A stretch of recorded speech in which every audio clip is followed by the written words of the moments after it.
जय हिंद दोस्तों। लखनऊ में मायावती जी ने अपनी रैली में जमकर अखिलेश यादव और समाजवादी पार्टी के लिए जहर उगला। उसके अलावा दोस्तों ये साफ तौर पे देखा जा सकता था कि इशारों ही इशारों में मायावती जी उत्तर प्रदेश की बीजेपी सरकार और सीएम योगी की तारीफ करती हुई नजर आई। अब दोस्तों इन बातों से उत्तर प्रदेश की जनता इतनी समझदार है कि वो कयास और अंदाजा लगा सकती है कि ये आखिर रैली कौन कर रहा था, कौन करवा रहा था। मायावती जी इस तरीके से बातें क्यों कर रही थी। उन्होंने दोस्तों 2 विधानसभा चुनाव का जिक्र भी किया। उत्तर प्रदेश में आम चुनाव जो विधानसभा के चुनाव होते हैं अपने पिछले कार्यकाल में, जिसमें उन्होंने जिक्र किया कि वो जब गठबंधन में लड़ी तो 2 बार 67 सीटें जो है वो जीती थी। उसके बाद जब उन्होंने अलायंस में गठबंधन में 67 2 बार जीती, कांग्रेस से समय अलायंस किया, उसके बाद में जो है समाजवादी पार्टी से अलायंस किया, लेकिन जब वो अकेले चुनाव लड़ी तो वो 100 सीटों से भी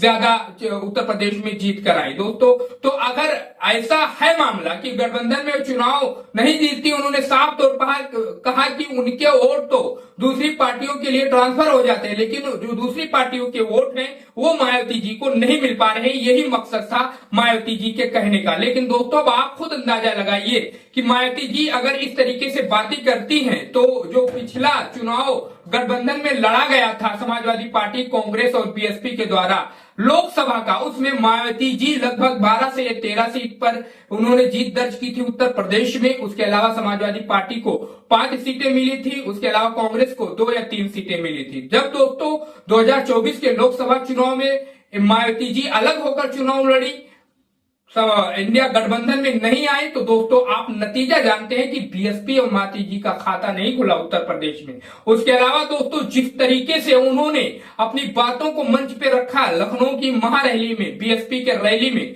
दोस्तों इससे उत्तर प्रदेश की जनता बिल्कुल भी अनजान नहीं है कि आखिर किस मकसद से ये रैली की गई और किसके लिए की गई। मायावती जी अगर दोस्तों ऐसे जो उत्तर प्रदेश में मामलात हो रहे, दलितों पर अत्याचार हो रहा है, मुसलमानों के घरों को तोड़ा जा रहा है, उन पे जबरदस्ती मुकदमे लादे जा रहे, इन सब बातों पर अगर मायावती जी खुलकर बोले तो इससे मायावती जी की पार्टी को फायदा होने वाला है। और इस तरीके से रैली करके और इस तरीके से बातें करके दोस्तों उनका कोई फायदा होने वाला नहीं है। उसके अलावा दोस्तों देखा जाए तो समाजवादी पार्टी की ही मदद कर रही हैं और बीजेपी के लिए भी खतरे की घंटी है इस रैली से और उनकी इस तरीके से बातों से। दोस्तों 5 साल में एक बार रैली करती हैं आप, उसके बाद में समाजवादी पार्टी और कांग्रेस पर ठीकरा फोड़ती हैं, बीजेपी की तारीफ करती हैं, उत्तर प्रदेश के सीएम की तारीफ करती हैं। दोस्तों तो इससे जो है जनता इतनी नासमझ नहीं है, वो समझ रही है कि वो किसके